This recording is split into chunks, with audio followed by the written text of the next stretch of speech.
Hello, everyone, and welcome to A New Direction. My name is Jay Izzo, and oh, man, I want to tell you something.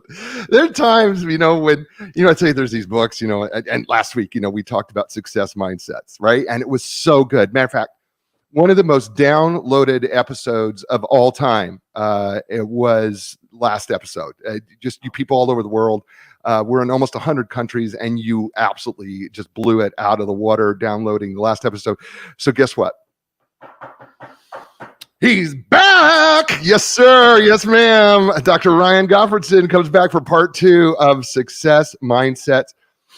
I was talking to Dr. Ryan Gottfredson before the show started. I said, why don't we do this kind of like Jeff Foxworthy? Do you remember Jeff Foxworthy, the comedian who's still out and about, right? He used to have this little tagline. He said, you might be a redneck if, right?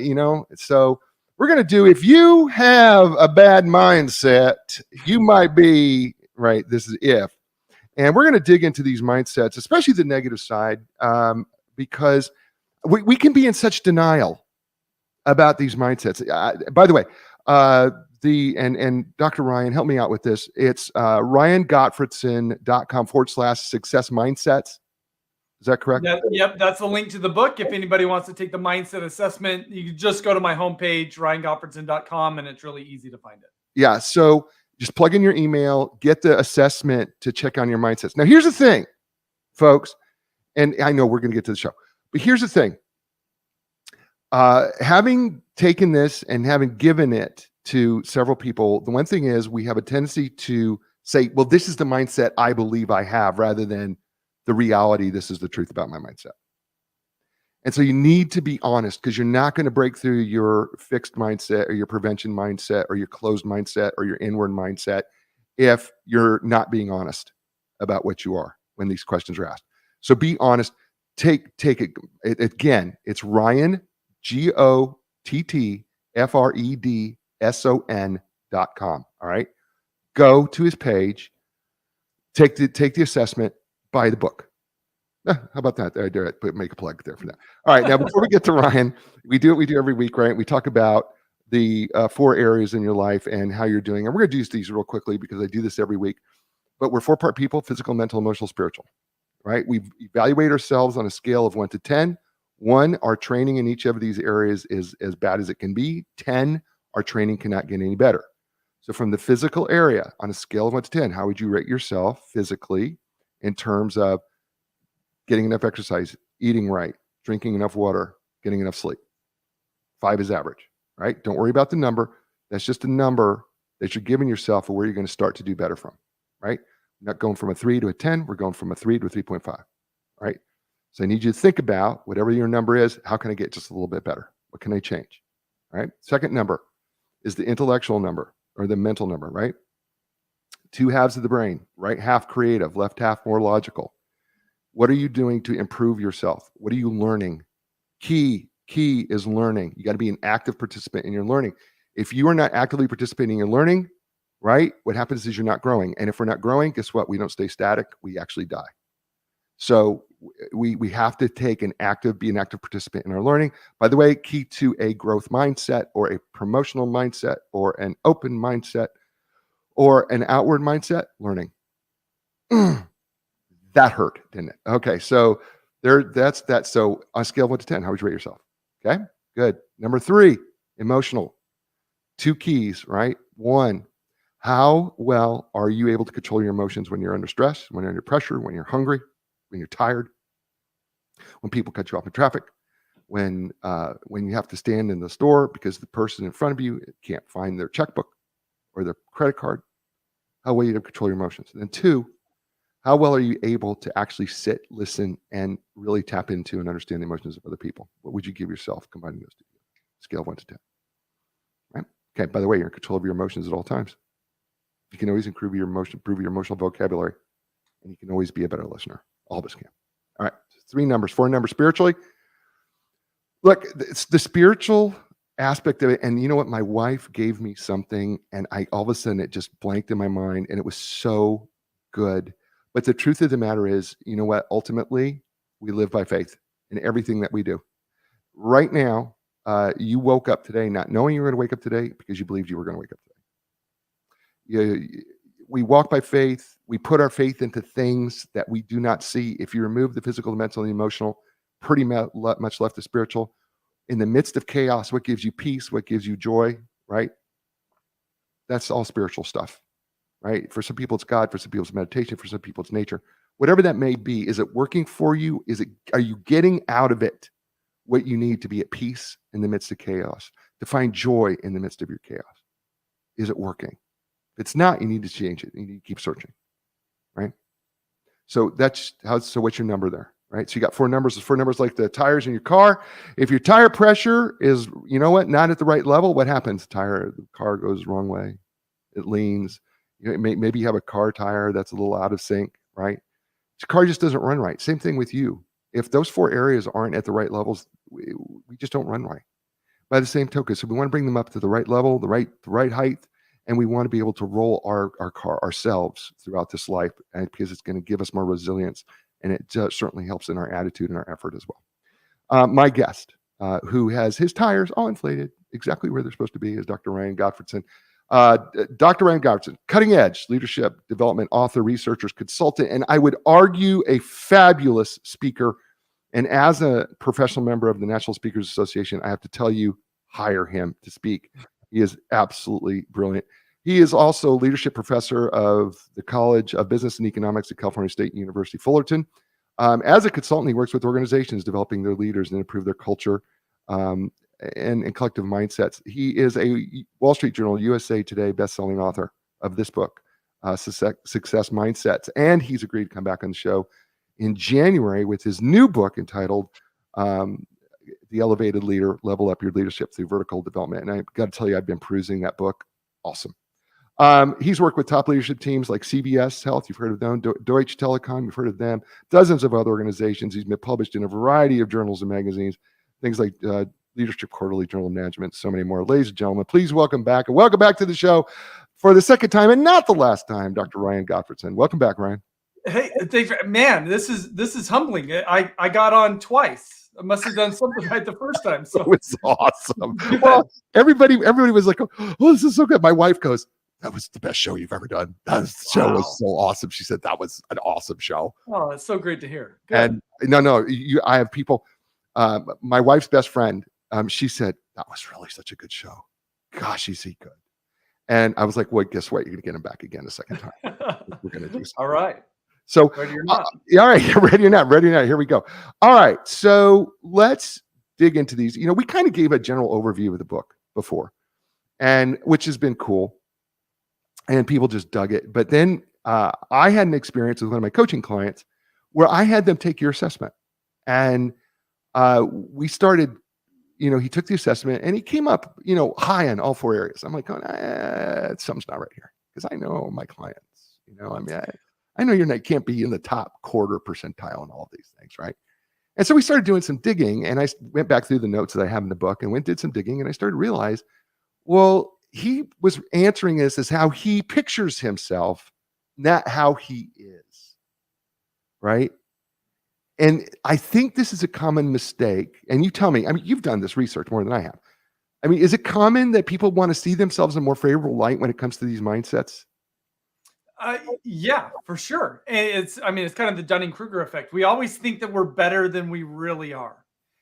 Part of it is because we're biased towards ourselves. We're self-protective. The other part is it is really hard to observe ourselves. We judge ourselves by our best intentions. Other people judge us by our actions. And oftentimes our best intentions are not in alignment with our actions. But what we're thinking about is my intentions the whole time.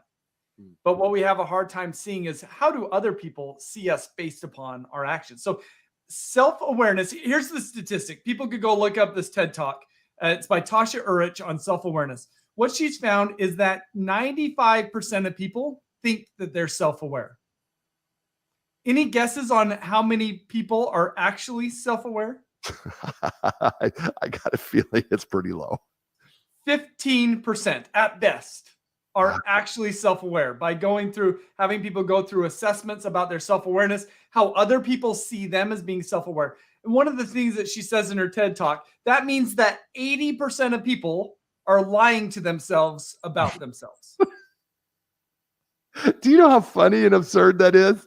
Right? That we're saying, okay, 90. So you said 90% believe they're self-aware, but 80% are really not self-aware. And so you're not They even think they are. Yeah. right. And so you're not even aware of your own unawareness. It's kind of, I mean, it's kind of funny when you think about it. When I don't know what I don't know, and I don't know that I don't know that I don't know.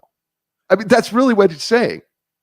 So that's why this mindset work can be so incredibly powerful. Because what happens if people step into it, which there's many people who are resistant to, and I'm sure you'll talk about your experiences. Sure. But when we step into it, actually what happens is we awaken. Like, we all like to think that we're awake. Right. No, if you don't know the quality of your mindsets, and if you don't know where your mindsets come from to begin with, that's even another layer deeper. We are being the passenger of our mindsets as opposed to us being the driver of our mindsets. That's, you know what? I think though we want to believe that we are driving it, but we're just so unaware. We're sitting in the driver's seat. Our hands are on the wheel, but we have no idea where we're going. I think that's what we're saying here. So yeah, here's a statistic for you. We make, if we're a professional in business, we make 240,000 decisions a year related to our business. And our mindsets made almost every single one of those. If not, they strongly influenced all of those decisions. 240,000 decisions, and our mindset pretty much did all of them. Yep. And then we're asking ourselves the question, am I sitting just behind the steering wheel, or am I actually driving the car? Yeah. Wow. You know, that starts to get deep. That starts to get real deep here. And it's convicting, honestly. The reason I'm stumbling over myself is because I'm thinking I'm trying to be honest with myself, going, you know, how convicting is that? You know, how much control do I take it, and how much am I on automatic pilot? And the truth of the matter is, I want to think honestly that I'm pretty intentional, but my guess is I'm probably more on automatic pilot than I even realize. Well, here's another way to look at it is, I mean, what percentage of people think that they have good mindsets? Well, the vast majority.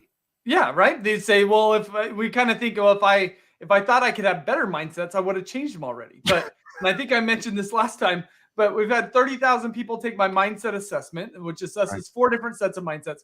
Only 2.5% are in the top quartile for all 4 sets of mindsets. Most of us, myself included, have some significant mindset work to do. But we tend to think that how we see the world is the best way to see it because it feels right. It feels natural to us. Really, what our mindsets are is they're neural connections. Right. And we've developed these neural connections through our life's experience or our current culture. And the reason why we developed them is because they felt good when we developed them. And then we've continued to use them over and over and over again. This is right in the heart of chapter 3, The Power of Mindsets to Unlock Greater Success. It's the name of the chapter. And you ask some questions here, and I hear them as you're talking. Do you blame the wrong internal factors, such as your intelligence, ability, or personality? Or do you diagnose your lack of success as being the result of not having the most ideal mindsets? I mean, I'm hearing you challenge us, not directly but with those questions as you're talking. Right? Because those are 2 very different questions, aren't they? They are. Yeah, because I think we tend to. So look, we've got layers, right? We're onions. At the top layer, this is the tip of the iceberg. This is the outward manifestation of how we operate. This is how we show up. Well, what drives that layer? Well, that's our behaviors, the things that we do. Well, what drives our behaviors? That's our thinking. Our thinking drives our behaviors. Well, what drives our thinking? That's our mindsets. Mm. And then whenever something isn't going right, we tend to say, how did I misstep? What behaviors did I engage in that were incorrect? Or we might even get as deep as our thinking, and we'll say, how did I think about this in the wrong way? We might get there. There's really not very many people that ever get down to that mindset level and say, what mindsets drove how I thought and therefore how I behaved? And when we start to understand mindsets, and we put labels to them, we can now start to drill down to that deep layer. Really, it's the layer that's the most foundational part of who we are. You know, as you're talking, I'm digging through a little bit, and I'm thinking about success in life. And you have a subtitle, Success in Life, and you ask the question, what is success in life? And you give us several ways to kind of think about it. And I'm not going to ask you to remember the 6 that you gave, but I'm just going to give a couple ideas for people, listeners. And this is from Dr. Ryan. Is success in life is not just a matter of rising to your potential, but also discovering that you have more potential than you've ever dreamed about. That's a mindset issue, right? Because I can hear people go, what is my potential? Or people don't think I have potential, or discovering that I don't have, I just talked to someone who said, I don't have a purpose in my life. I don't know what I'm good at. I don't know that I've ever been good at anything. But that's a mindset issue, isn't it? Right? I mean, that's because now he's limited to his success. Here's another one. He says success in life is having deep, loving, and mutual relationships with others. By the way, this guy I talked to today, he said, I don't have a community. I don't have relationships with people. So he doesn't feel successful, right? Success in life is learning and developing to the point that you will seamlessly do the right thing, even if it's not easy. But we never think of that as success, doing what's right, even if it's not easy. Gosh, that never came across the Success Journal that said that, by the way. But you did. Success in life is having abundance to the degree that you can readily give.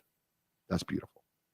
And then you have 2 others. Success in life is adding value to the lives of those around us. And success in life is building and creating a life aligned with your dreams, purpose. That's amazing. I mean, who doesn't want that? And our mindsets in every one of these ways that you've defined or had us think about success, it's our mindset that controls that right from the very beginning, isn't it? It is.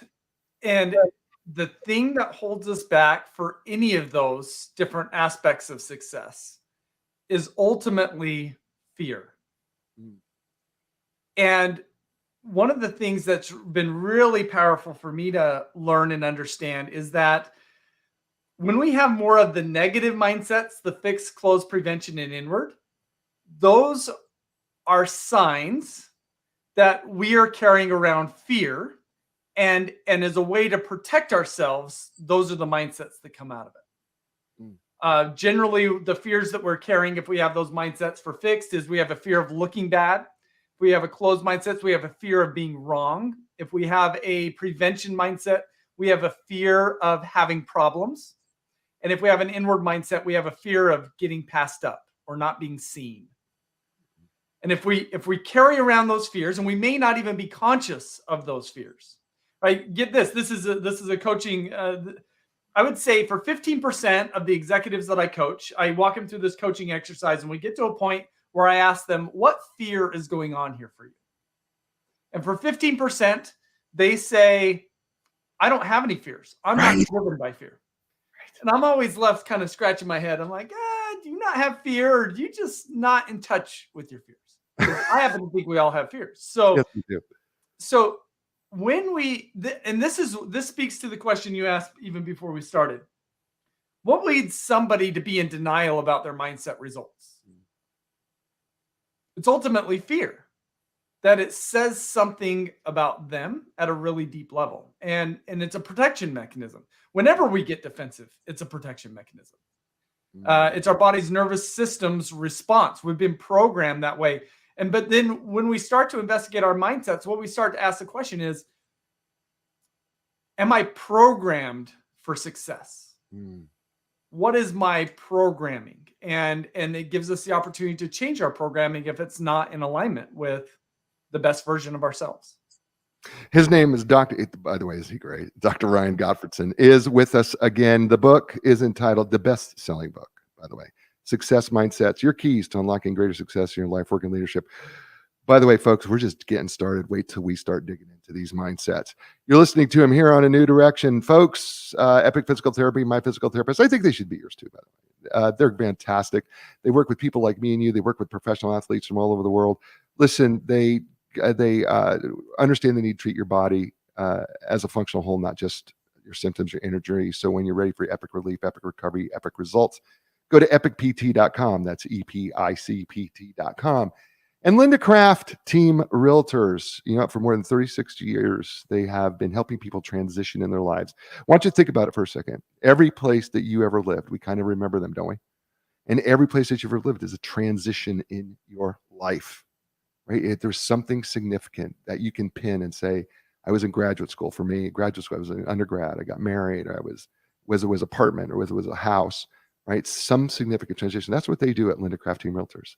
They transition you from life, and they've been doing that for 36 years, helping people doing life transitions. So when you're ready for your next life transition, don't look any further. Wherever you live in the world, go to lindacraft.com. That's LINDACRAFT.com, and Hint Water, the official beverage of DBTV. That's right, DBTV. And we are now in cable companies in Canada.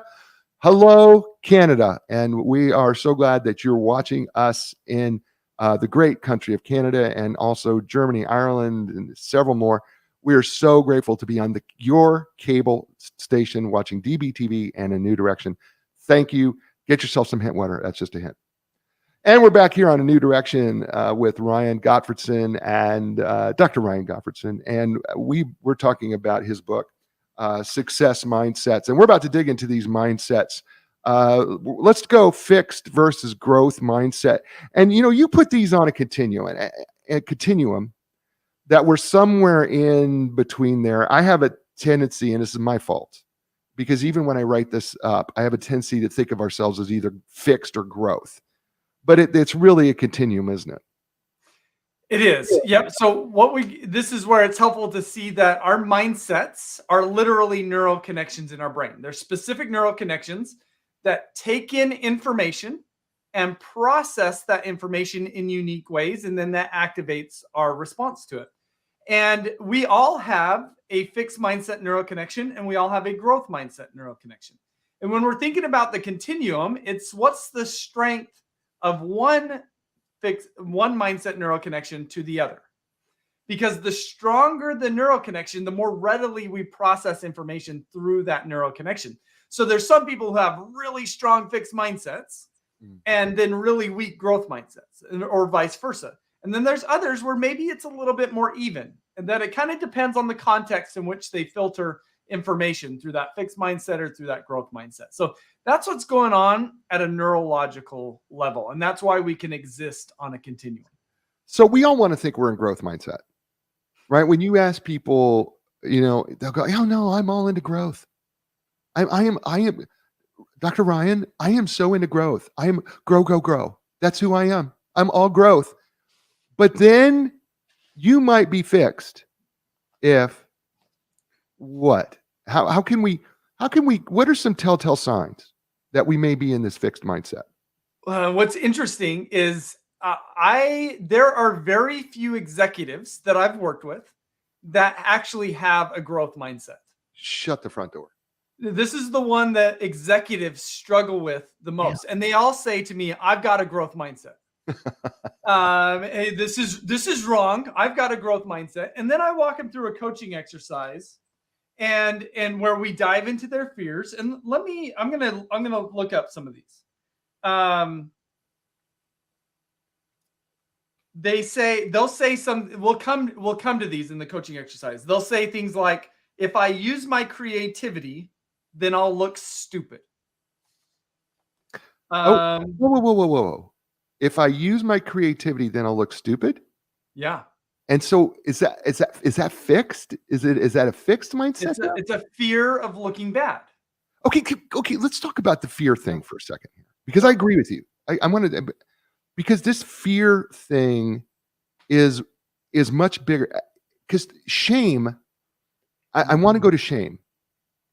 Please, yes. Because Amen. because the thing I've learned about shame, by the way, for anybody who's listening, in my graduate studies and and beyond, is that fear is the very housing of shame. If you're ashamed, you're afraid, right? And so if you tell me that they're ashamed of their creativity, there's the fear, right? Because all shame is fear. Well, the shame is in looking bad. Right. If I But look that's bad, fear, I right? will feel shamed. Yes. Right. Yep. But that's still fear, right? It is. Yep. Here's some others. We've got let's see here. If I let's see. Yeah, if I take the time to train or ask questions, then I'll waste time. And I won't accomplish what I want to accomplish. Oh, that's a combo, isn't it? That's a combo of mindsets there, isn't it? Yeah. Yep. Yeah. Right? Because it's fixed, but then it's inward. Do I got that right? Yeah. And those often are paired together. Ah. Right. And it's hard to see which one is more dominant, I would say, in my experience working with leaders. Another one is, if I stretch outside of my comfort zone, then our outcomes won't be predictable. So this is one of the biggest signs. You said, if this is the redneck thing, you might have a fixed mindset if you're really focused on results and outcomes and success. But okay, I'm going to pretend I'm going to challenge back at you. Yeah. You okay with that a little bit? Because I Yeah. want to help us work through this. But okay, but Dr. Gottfredson, with all due respect, I mean, that's my business. My business is results and outcomes. Now, what's the response to that? Well, is that your business, or have you made that your business? Oh, beautiful. Because I don't think we're in business. Well, some people are in business for results. And there's the people, let's just take Jack Welch, for example. Right. Jack Welch was in business for results, quarterly results, which he was wildly successful while he was CEO. But then when he's done being CEO, GE effectively is a shell of what it used to be, because he drove it into the ground, because he was chasing results as opposed to creating value. What we should never be in business for results, for outcomes. We should always be in business to create value. And the more we create value, naturally the results are going to occur. But our focus shouldn't be on the outcome. It should be on the drivers of those outcomes, the creating value. This is so critical for people to understand. It's the idea of focusing on the process versus on the outcomes and results. And it's the same idea that I heard Nick Saban talk about at the University of Alabama. Don't look at the scoreboard. The scoreboard takes care of itself. If you are doing everything that you can at that moment of what you're doing, are you creating value? Are you doing the best that you can do? Are you being excellent in what you know to do? Are you part of the process? I think people don't understand that piece well enough, because the value is the process. Because we've got to always be in the process of creating value. I cannot stand on my laurels. I have to be constantly creating value. But when we focus on the results of the outcomes, we're limited to a scoreboard, right? And the score shouldn't matter as much as are we really creating the value. That's beautiful. And here's what happens when leaders are focused on the outcomes more than creating value. They are outcome focused. They are short-term focused. they generally operate as firefighters. They're running around putting out fires to make sure that they always hit their next outcomes. So they tend to be micromanagers. They want to control the situation. They're command and control leaders. They create hierarchies. When we create those hierarchies, there's a lot of escalation. And then that's where some of that firefighting comes from. We struggle to be vulnerable, and we have a really hard time of letting go and even questioning, what has worked in the past, will that get us to where we need to go in the future? And oftentimes the answer to this question is no, but they have a really hard time letting go of what has worked in the past and embracing something that will be better suited to work in the future. They have a hard time with that because there is an uncertainty of success whenever we let go of what has been historically proven and grab onto something that hasn't been proven. So, I mean, it's natural to be anxious, but these are the common issues that I'm seeing with leaders in organizations when they operate with a fixed mindset. This is how it shows up. You know, these are awesome. And there's something else that you said though that I think also it shows up, and this is the idea that people can't change. Right? They will hire people. Right? Leaders will hire people, or CEOs will hire people, and they're not working out, and they go, well, they just can't change, and then they just fire them rather than investing in them.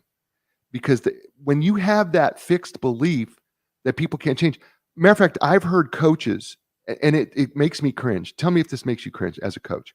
Does it make you cringe when a coach comes to you and says, you know what, I just got somebody who's just uncoachable because they're never going to change?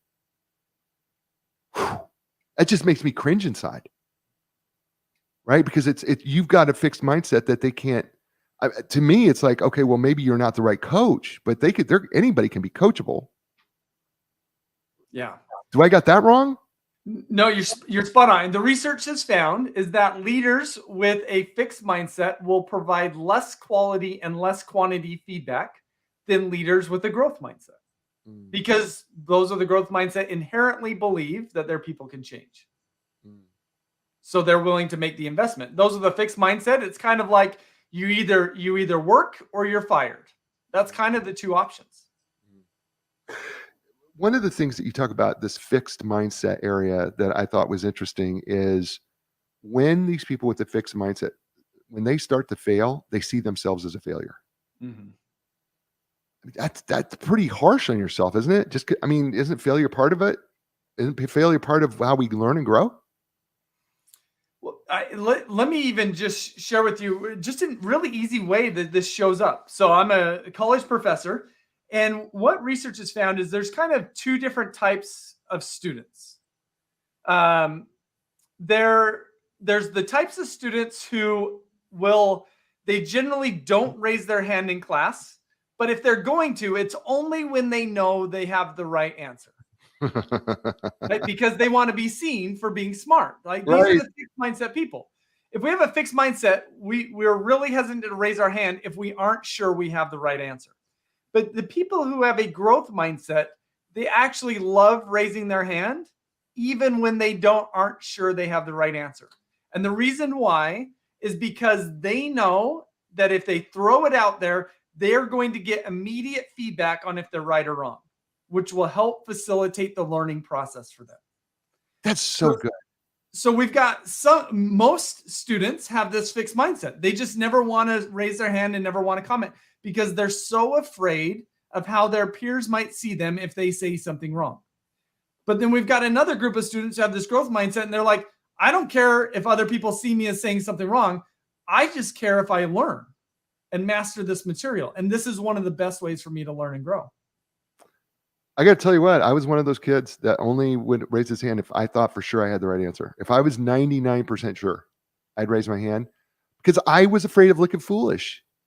Right. And by the way, I can remember a specific time in junior high school where I thought I had the right answer and I was completely wrong. And all the students laughed at me. And I could still remember it. It's really clear in my head. That affected me later on. Because I never wanted to, I was one of those kids that was fearful, unless I was absolutely sure. I was fearful of raising my hand because I was afraid of looking foolish. And by the way, it happens as adults. I go to trainings all the time, ask questions. People are afraid to answer because they don't want to look dumb, right? And yet we should have this mindset that says, I don't care. I just want to learn, right? Right or wrong. I'm throwing it out there. It's if the spaghetti sticks on the wall, so be it. If it falls, tell me what I did wrong. Here, that's awesome. Let's jump over to open versus closed mindsets. Yeah. So Right. You might have a closed mindset if you tend to believe that what you think is right. Yeah, guilty.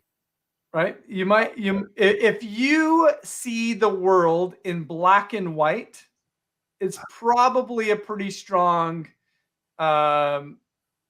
signal that you have a closed mindset. Yeah. Yeah. Right?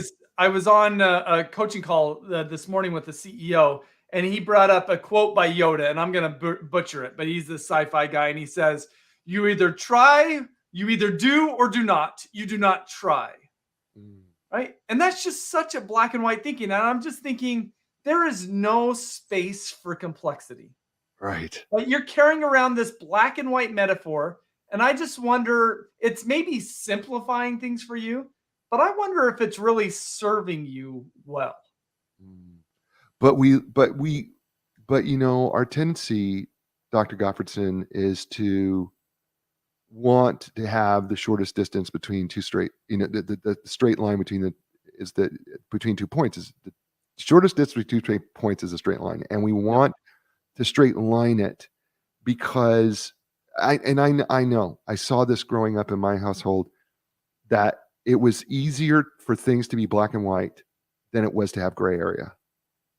And so when things were black and white, it was a simplification process, and we want it simplified. But the beauty of our world is actually in the gray and the complexity.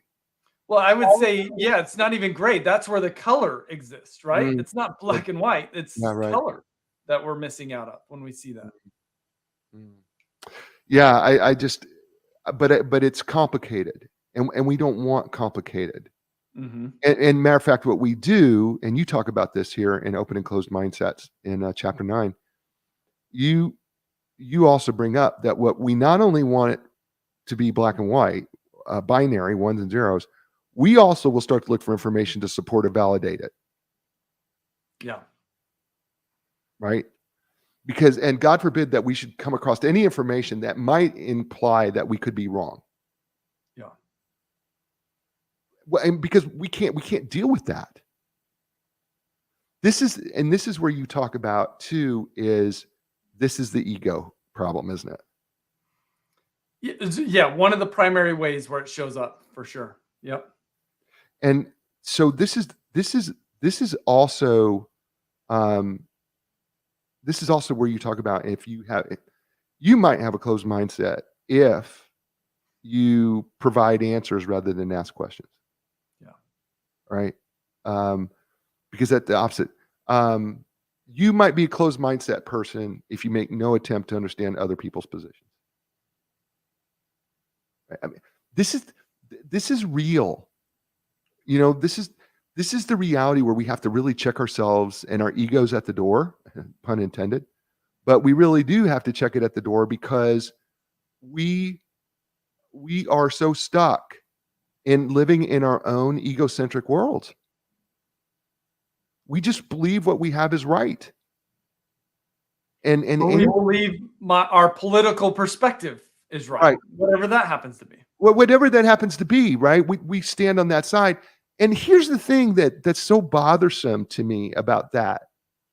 And help me get through this, and help other people get through this, because we will preach tolerance, right? Everybody preaches we got to be tolerant. We got to be accepting. But then you are so staunch in your views that you're actually not accepting, and you're actually totally intolerant. How do we get past that?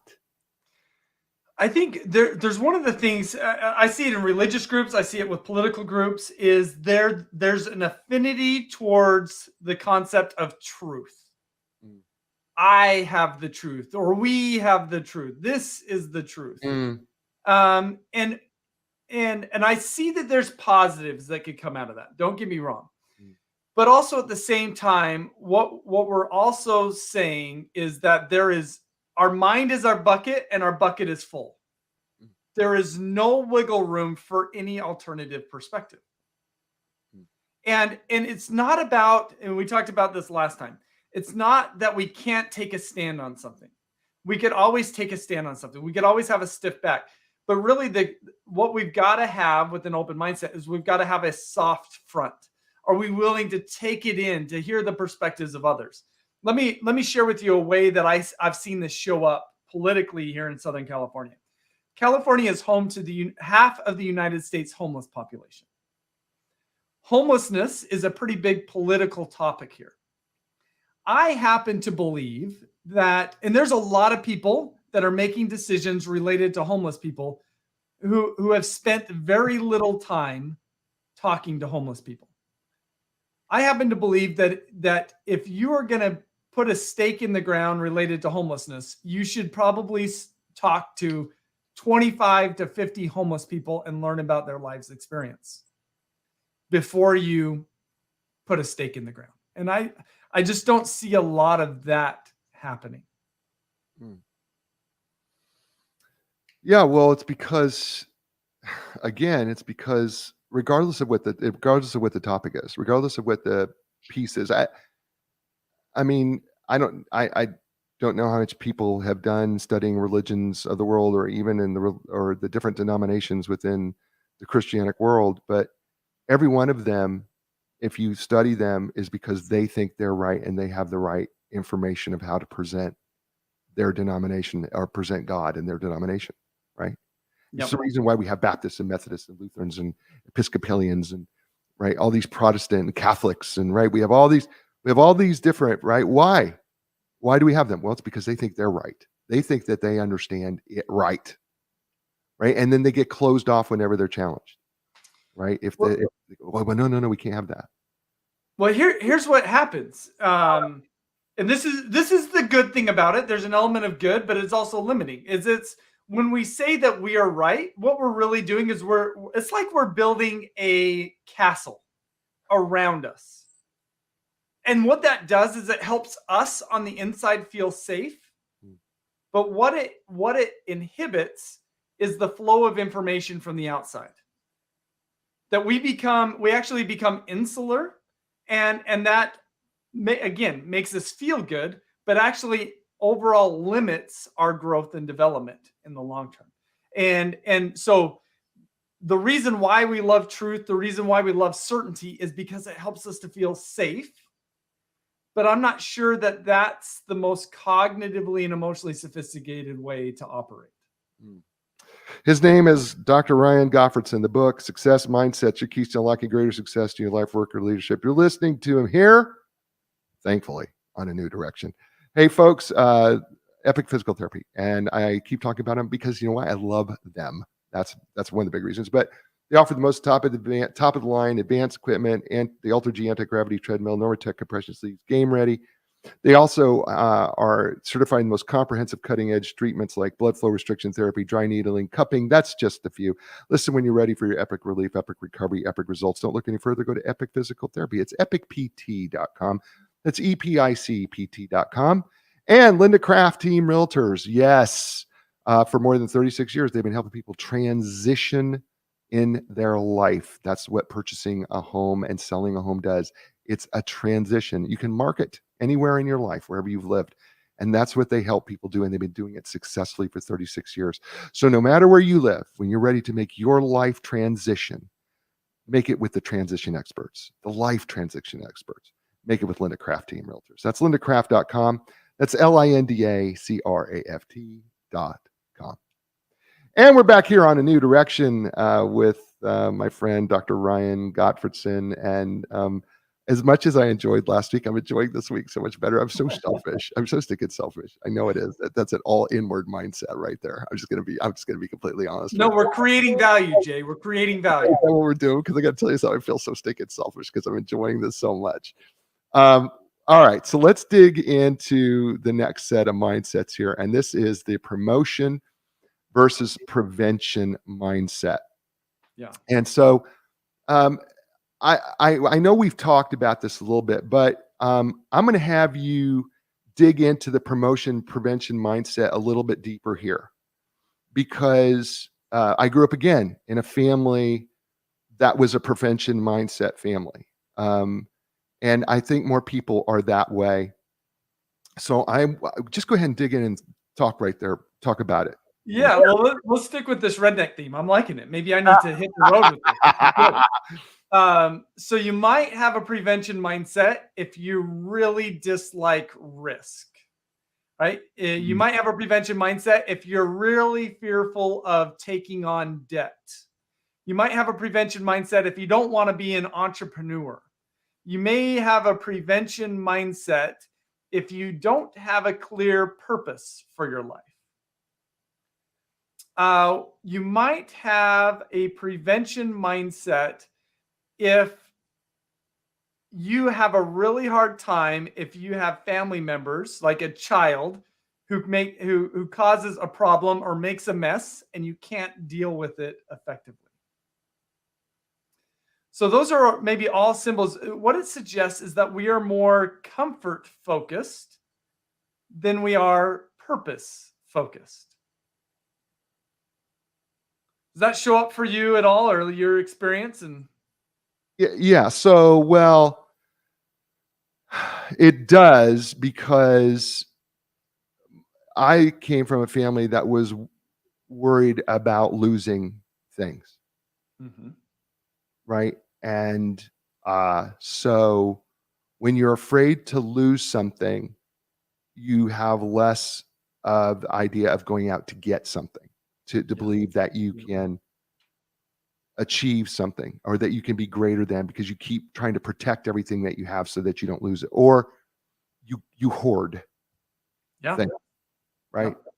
And I have to be honest, I come from a family of hoarders, so they wanted to save everything because they didn't want to lose it, right? And by the way, I understood it, because they came out of the depression when, right, they were born.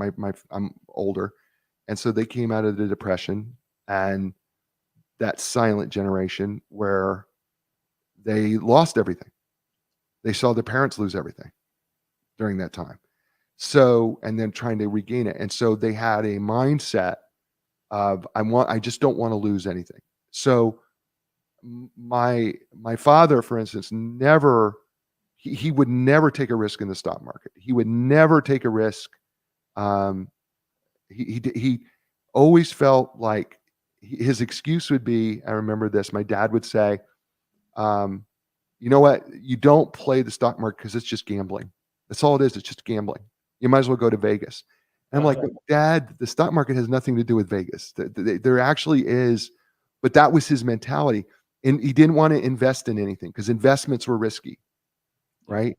So he didn't want to invest. So he wanted to keep his money in the bank. And I wonder if this is part of a prevention mindset. My dad would always refer to the tortoise and the hare story, right? And he would say, it's always better to be the tortoise, right? Because you just slow and take your time. And I've often wondered if that's part of that mindset as well. Yeah. You see those metaphors. These are the metaphors show up. These types of metaphors will show up with these mindsets. So I think you're spot on. I think, another way of saying, I think what you said is, you might have a prevention mindset if you don't have a very good relationship with money, which is, I think, something that people struggle with. I mean, I saw that with my parents. Here's how it showed up for me with my parents. I look back on it now, and I think another way to talk about this is the difference between a deficit mindset and abundance mindset, right? A deficit mindset says wealth is like a fixed pie, and my job is to get as much of that pie as possible. Abundance mindset says the pie is not fixed, it is expandable. What matters less is the size of your slice. What matters more is the size of the pie.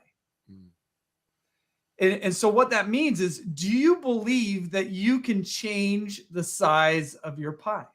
Mm. And my parents, my dad kind of worked this stable civic job as my pie is fixed. So the way that we grow wealth is by saving more of my pie. Right. Yeah. Same And, here.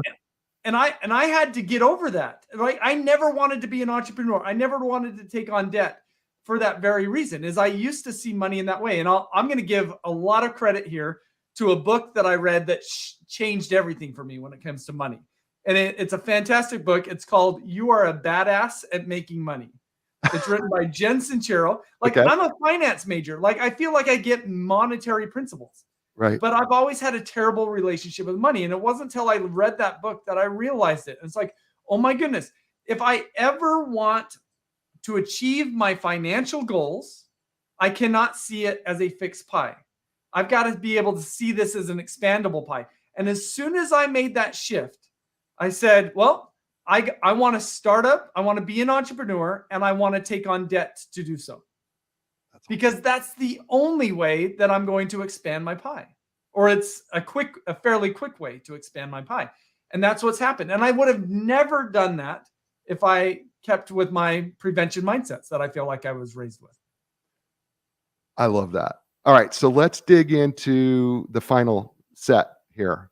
Inward versus outward. I'm going to let you run with that. So help us out. You might be an inward mindset if you're prone to see yourself as being more important than others. You might have an inward mindset if you have a tendency to see others as objects. Right? So, for example, if you're driving around on the freeway, somebody cuts you off, or they want to merge into your lane in front of you, and you're reluctant to let them in. How do you think about that?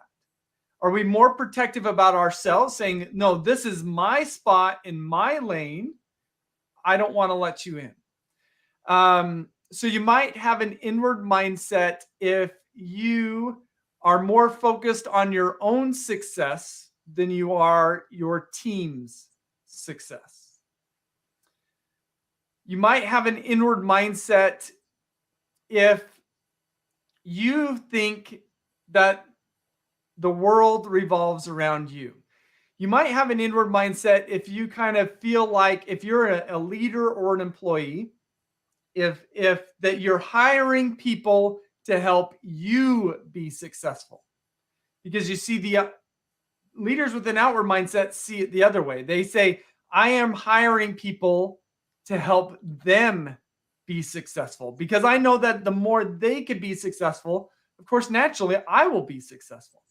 So those are hopefully a few signals around this. All right. So we've got a few minutes to go. And in the few minutes, I wanted to hit, which, by the way, these are beautiful. I would love to talk more about it, but there's an area that you talk about in this book that I've got to get to, because we didn't get to it last time. And I feel like if we don't talk about it, I'm going to kick myself again, and I'll have to bring you back for a third week in a row. And that is the very last chapter, basically. And basically it is, that you talk about that we have to, success requires us getting to the root of our pain. Yeah. And I think it's critical that we spend a couple minutes at least talking about getting to the root of our pain to get through these. So help us. Well, if we allow ourselves to fully step into this, what we talked about is mindsets, self-protection, fear, and what undergirds that self-protection and fear is pain. Pain that we've experienced. So what we've actually found, and research is confirming this more and more, even at a neurological level, is that the more trauma we've experienced, the more self-protective we become. So having more negative mindsets, it actually says that we've been through something. and it shaped us in a way that's led us to be self-protective. And while that has served us to survive in our past, it isn't necessarily set up to help us to thrive in the future. And so part of the process of shifting our mindsets, I believe at a very core level, is really about healing ourselves from our past.